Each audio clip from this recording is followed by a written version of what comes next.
But in a situation where you find that they look at the not necessarily tribal or regional. but I have said that.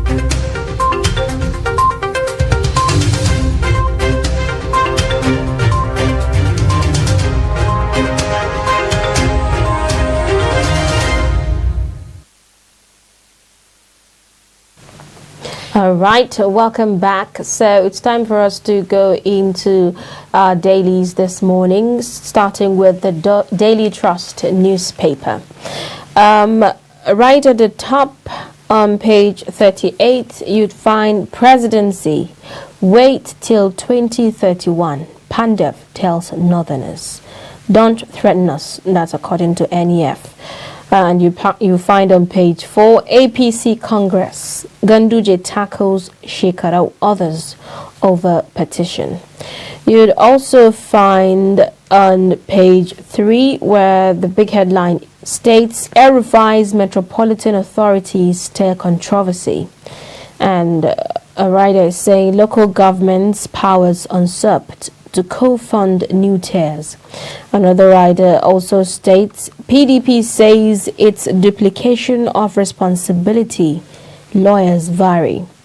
You'd also find on page 3 how they differ from Lagos, Osun's LCDAs. Another writer also states we followed due process. That's according to Kaduna State government. And you'd also find a breakdown of the proposed metropolitan authorities and the local governments under them in Kaduna State. And on page 6, you find 1 month after Daily Trust reports, military confirms ISWAP leader dead. That's good news, isn't it? That we could say these are some of the responses to the stories that journalists cover as well. And on page 20, you'd find reps summon CBN Finance Ministry overstalled $3.1 billion e-customs project. And on page 6, Buhari seeks UNDP intervention to resettle IDPs. And on page 38, you'd see PDP chair. How are you emerged consensus candidates? These are some of the stories on the Daily Trust newspaper this morning. Okay, with that, we'll move on to the Nation newspaper. Now, on page 27, you'd have chemistry professor Adebowale is 13th UIVC. And a writer here that says there's work to be done. I say congratulations are in order with that. Why Igboho's travel request will be granted by lawyers. And that particular story you can find on page 5. And then we'll move on to page 2 where the story here says over 2.5 million Nigerians fully vaccinated. And if you move to page 7, you have National Assembly promises budget passage by December 16. Okay, we also have Anambra 2021. Police to deploy 34,587 officers, men, 3 helicopters. INEC says we are ready for improved poll, and Supreme Court declares Soludo as APGA candidate. We also have on page 3 a story that says Navy intercepts 32.9 kg cocaine on vessel. If you move on to page 4, you'd have a story there that says we have turned the heat on insurgents and gunmen, says CDS. And the writer here states ISWAP leader Al-Barnawi killed. If you move on to page 28, you'd find another story that says why North PDP leaders adopted Ayu as consensus chair candidate. And the writer states party may throw presidential tickets open.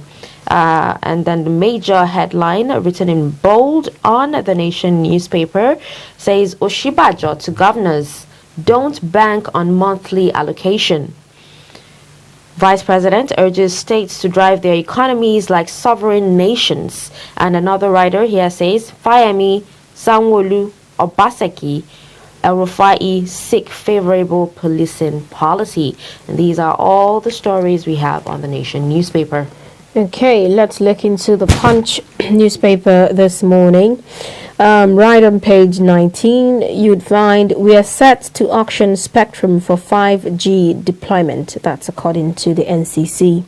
And on page 3, National Assembly proposes December 15 for budget passage, threatens MDAs. And on page 2, you'd find senior staff caution federal government on unvaccinated workers ban. Government plans mass vaccination. And still on page 2, the rider states federal government to vaccinate in federal institutions, shopping malls, churches, mosques. Another rider states don't create unnecessary tension, deadline not feasible. That's according to ASCSN, telling federal government. And on page 2, you'd find IU's emergence as chair. North gets PDP's nod to contest 2023 presidency. And the rider is saying it was put in black and white that North Central could contest. That's according to Baraje. And you'd also find North can't produce president, chairman, at the same time, says George. And on page 9, you'll find Oshibaja urges creativity by states on revenue generation. And on page 8, military expects more Tucano jets October 28, says bandits flee northwest. And on page 4, you'd find Ogun motorist hospitalized after checkpoint shooting, cop arrested. And on page 8, Buhari once took part in protests, shouldn't disrupt NSAS. That's according to Falana. These are some of the stories in the Punch. All right, with that, we'll move on to the next, which is Guardian newspaper. And on Guardian newspaper, we have a story here on page 4. And it says 6 of every 7 COVID-19 infections undetected in Africa, says WHO. Still on page 4, Reps targets December 16 to pass 2022 budget, moves against borrowing. News still on page 4. Dialogue with separatist groups, Iwanyanwu advises government. And on page 26, police to deploy 34,587 officers, 3 helicopters for Anambra Gubo poll. All right, if you move on, if you come down to page 6, you'd have a World Food Day. Conflicts push 12.8 million Nigerians to hunger. And the writer here states Nigeria, third of 15 African countries facing greatest food insecurity. IDPs in Benue nation's food basket, about 2 million. Nigeria to depend on food imports or smuggling until 2050. The major headline on this on front page of the Guardian newspaper says IU's consensus pick as PDP chair stirs debate on zoning. And then we have a few writers here. Northern leader adopt IU. Northern leaders adopt IU. We also have presidential tickets not zoned remains open. Okay, let's move on to the Blueprint newspaper this morning. On page 22 of the Blueprint newspaper, you'd find over 1.5 trillion naira unremitted operating surplus in various MDAs. That's according to the FRC. And on page 5, you'd find ICANN thumbs up Kogi on accountability ranking index. And on page 5, you'd find Irabot confirms ISWAP leader Al-Barnawi killed. Still on page 22, OPEC sees soaring gas prices as panic here for declining oil demand. And you'd find on page 6 the big headline stating Interpol, FBI, others lead 34,587 cops to Anambra. And the rider states IGP moves against subversive elements, deploys helicopters, marine detachments. Another rider states, begin e-transmission of results with poll. ADP urges INEC. You'd also find Supreme Court confirms Soludo as APGA candidate. You'd also find PDP National Chair. IU emerges Notes Consensus candidate. And still on the Blueprint newspaper this morning, you'd find on page 8, COVID-19 vaccination not compulsory for civil servants. That's according to the federal government. And on page 7, Buhari to MDAs, use local professionals to plan, execute projects. And you find on page 7, US donates over 3.5 million COVID-19 vaccines to Nigeria.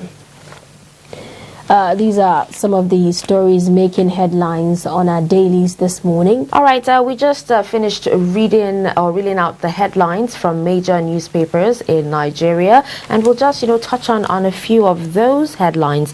Like one that actually caught our attention is that of over 2.5 million Nigerians. That's from the Nation newspaper. Over 2.5 million Nigerians fully vaccinated, and you'd actually find that in page 2. Now, Z, this particular number, would you say it is too small, or would you say it is enough, considering that Nigeria has a population of 200, if not over 200 million people?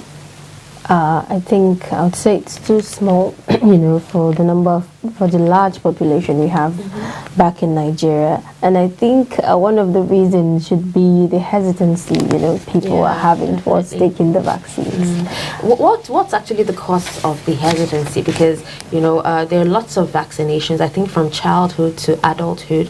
From childhood, as a child, you actually are supposed to be vaccinated. You have up to 5 or even more vaccinations to take. So what makes this COVID-19 vaccination different? Is it because it's happening in our time? Is that why we're skeptical about the whole thing? A lot of people would say because of the myth attached to some of the vaccines. Some say when you take the vaccines, there are some side effects you experience, and many have taken these vaccines and have not had any side effects. I think it's in our nature, some of us as Nigerians, to just to be cautious about things. Yes, to not just want to do things when we are asked to, and it's for our safety. If you'd even ask me, I think another thing that made Nigerians, not trust this vaccine is the fact that there was a video that actually went round of a particular leader, I think in one African country, I'm not sure what African country, that was taking a vaccine, and they zoomed in to show that she wasn't really injected. Okay. Yes. They zoomed in to show that she wasn't really injected. And, it actually went around, it went viral. So a lot of Nigerians began to have trust issues on the vaccine and all that. And I think another reason why we are having this hesitancy is because experts have actually said, well, even if you take the vaccine, you're not immune, to totally immune. So what's the point? What am I taking it for? Exactly. Okay, all right. So let's move on to yet another story about the Navy intercepting 32.9 kilograms of cocaine on a vessel. Now, one thing I know about these drug pushers from should I say from other people's experiences, the fact that they get creative every day. Yes. They get creative every day. And if only they can actually channel that creativity into something else that will push our economy forward, it would make a whole lot of sense. Talking about getting creative, just a few months ago, the NDLEA intercepted the Captagon, the one that they said it was the first, seizure in sub-Saharan Africa. These drugs were, they were creatively manipulated into motor rolls, and nobody would stop to wonder that there was any kind of drugs in those machines. Yeah. Well, I'm glad that these interceptions are becoming more frequent, and it tells you that the authorities, they are upping their game, in the fight against drug trafficking. But you're actually talking about machines, understandably, they would find a way to put. What about food? I'm talking about food like yams. You open up yams and you find. I don't know. I don't know how they actually seal it up. How do they do that? Yes, you find a really, really, things you don't even think of. And then for the fact that, these authorities actually are also smart enough to actually check these items to find these drugs, kudos to them, honestly, kudos to them. All right, so let's move on to yet another story. If you check the Punch newspaper, just at the top, the NCC, that's on page 19, the NCC says we're set to auction spectrum for 5G deployment. Now, the only question that, keeps popping into my head is that the reason why, some certain networks, I don't know. Is that the reason why they're not as strong as they are? Some would say we're still struggling with the 3G networks that 4G, we have. 4G. Okay, 4. So 3. Even the 3 sometimes it gets really complicated, and you try to catch up and say, okay, what's happening? Our connectivity is quite slow. Some would say the broadband is terrible. Everything. But deploying 5G, although are the we NCC, ready for it? Exactly. Are we ready? And some have also associated this with some health risks. Yeah. But it's been swept under the carpet, so no health risks for now, but let's just see how it goes, and hopefully it will make the connectivity even faster than expected. And then we'll take one final story, and it has still on Punch, and it's on page 2, and it says senior staff caution federal government on unvaccinated ban, and government plans mass vaccination. And here it's saying that the federal government is to vaccinate in federal institutions, shopping malls, churches, mosques, and also a writer here saying don't create unnecessary tension, deadline is not feasible. And that's from ASCSN telling the federal government. Well, some have said, like Johesu issued a statement saying the vaccines are not even enough. Even if you say you want to vaccinate, the whole population, we don't have enough on the ground. But the federal government is saying, no, we do have enough. People are just hesitant to take in these vaccines. And I think it's a brave move to enforce people to actually take these vaccines if we don't want to, because people are saying it's going to affect other population if half the population have not taken the vaccines. So from what I get here is, there'll be no excuses. If you won't come to us, we will come to you. Exactly. Wherever you are. And I think that's a great move. Okay. If for instance, you've not taken the vaccine, it will come to you, and your schools will be there, in your churches will be there, and your mosques will be there. So you have no excuse whatsoever, when the consequences or repercussions, clamp down on you. Right. Okay, I think with that, we would be rounding up this particular segment. That is the dailies today. We'll take a quick break, and when we come back, it'll be time for the first discussion. Stay tuned.